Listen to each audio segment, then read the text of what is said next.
Hello there, all you cheeky monkeys. This is Phil Style from 92 Squadron, and this video is going to be a tutorial on how to start up and get airborne, maybe fly around a bit, and if I've got enough time, land in the Blenheim.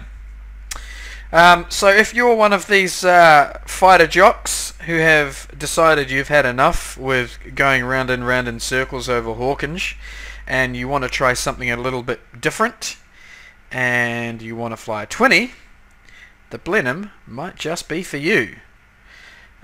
Before we actually start anything up, I would advise that when flying the Blenheim you should take no more than about 30 or 35% fuel. You can quite happily fly across to the French side of the map on the channel map and back with 30-35% fuel, and if you take more than that the aircraft becomes quite heavy, and most of these airfields, well, quite a few of these airfields, you'll really struggle to get airborne because of the weight. So let's talk firstly a little bit about key bindings. For those who have not flown a twin-engine aircraft before, there are three critical key bindings which you will need. You will need a key binding to select engine number 1, you will need a key binding to select engine number 2, and then you'll need another key binding for select all engines or select both engines. First thing I'm going to do when I get into the airplane is I'm going to select both engines, and then I'm going to open my radiator right up. Now I have the digital display showing on this info window on the bottom left of my screen, and you'll see automatically that it knows I've got two engines and it displays information for both. So let's just move that radiator. You'll see both engines, engine 1 radiator 100, engine 2 radiator 100. I'm now going to go to fine prop. The Blenheim only has a 2-stage propeller. It's either fine or coarse, so I'm going to go to full fine, and I'm going to bring my throttle open to about 5%. That's about enough. Now we're going to turn on the fuel. Looking over my right shoulder you'll see these two wheels here, the green wheel and the red wheel. These two wheels are the fuel cocks. So I'm going to click on the left wheel once, and that moves the to the outer tank, and I'm going to click on it again. That moves fuel cock number 1 to the inner tank. I'm going to do the same for fuel cock number 2, which is the red circle. Click once, click twice, and now both of my fuel cocks are on to the inner fuel tank. We're now in a position to start the engine, but let's not forget we have to select engine 1 first, which I'm going to do now, selecting engine 1.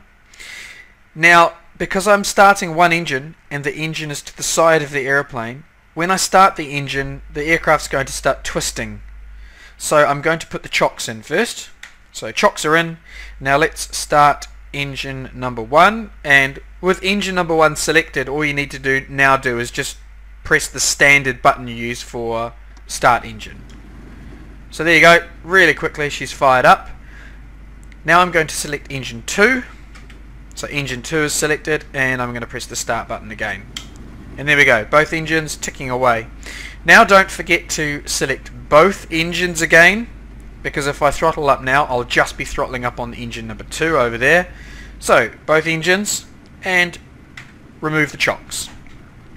Now we can start taxiing. So I'm just going to throttle forward to about 25%. You'll notice that unlike the Merlin, this aircraft doesn't cough and splutter at low temperatures. So you can happily taxi around at 35-40%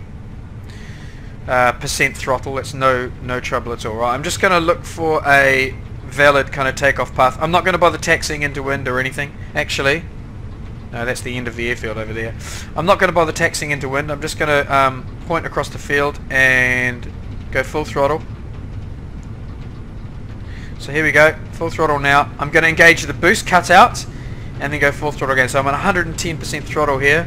Let's just check there's no objects over there to run into. Okay, there is some small hangars. I'm going to try and do a fairly quick takeoff. Okay, the nose is now dropping by itself. It's got a different undercarriage pattern to the to the single engine fighters. Now back on the stick, and we're airborne, so gear up. Now I'm watching the airspeed indicator, and when she comes up to about 150, then I'm actually going to bring the prop back to course, which I'm doing now, and I'm just going to turn the boost cutout off. So now I'm flying along in course pitch with 100% throttle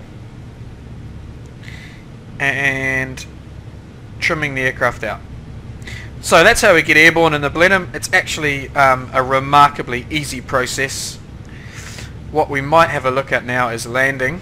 Hopefully that won't make this video too long.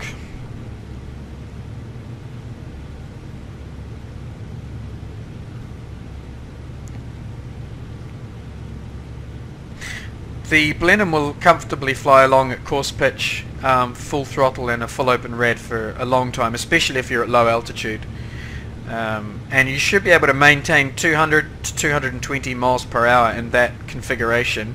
You can get more speed obviously by using the boost cutout and closing your radiators a bit. Closing the radiators down to about 50% usually isn't a problem with the engine like this either.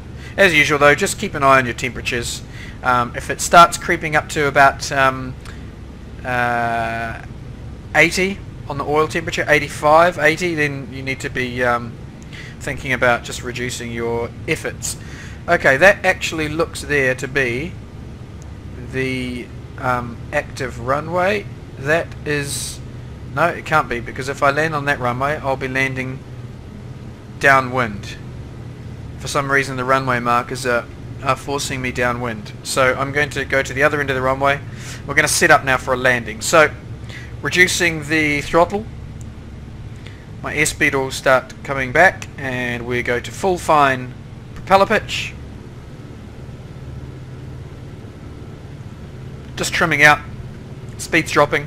Going to keep bringing that throttle back now, 20%. And I'll now tip in on my base turn in just a second. I'm not going to do a descending base turn. I'm already sufficiently low altitude. Oh, there's an interesting map artifact there. Don't know if anyone's seen that before. Strange blocky bit of terrain. I'm just near Red Hill airfield. If anyone who is able to edit maps ever watches this film, maybe have a look at that little bump there. Okay. Turning onto a sort of very shockingly bad base turn here. I'm going to have to squeeze back into the airfield. My speed's at 140. That's quite a reasonable approach speed in the Blenheim. I'm now going to actually drop my flaps. So the first time I press the flaps key, it takes them to neutral position, and now I have to press it again to take it to the down position, and they'll slowly extend so long as I have the key held in. If I return it to the neutral position, they'll stop dropping, but I'm going to leave it on the down position. Okay, my flaps are now down, so let's do the same with the gear. Gear down. Now I'm lining up again. I overshot there because I was too busy talking and thinking about my flaps. Okay. Approach speed 120. That's okay. I'll try and bring that down a fraction more because I'm in a nose down attitude now. Approaching the threshold. I do have bombs on board still, incidentally, so I will be a little bit heavy here. What's my airspeed now? 100 and 110. That's just about perfect here. We'll, try and avoid crashing into those yellow marker boards. Ah, they're at either end. Very smart. That's really intelligent. Well done, Wolverine. I like that. Red boards at one end, yellow at the other for both directions. This is Wolverine's 401 server. It's got some excellent airfields. Really, really beautifully laid out. Okay, here we go. Just going to give it a bit of a flare. And throttling back to 0. And now I'm trimming back, full back on the trim. And this aircraft actually slows up quite nicely. A little bit of brakes. You'll see the nose dip there as I apply the brakes. You've just got to give them really, really tiny little touches. It's like what the British fighters used to be like previous patch. Tiny little bit of brakes will cause the nose to drop quite dramatically. So there we go. Just coming to a halt now here at Red Hill. As you can see, some of Wolverine's Wolverine's a lovely airfield eye candy here. It's quite a nice environment. Okay, so now we're going to turn the engines off.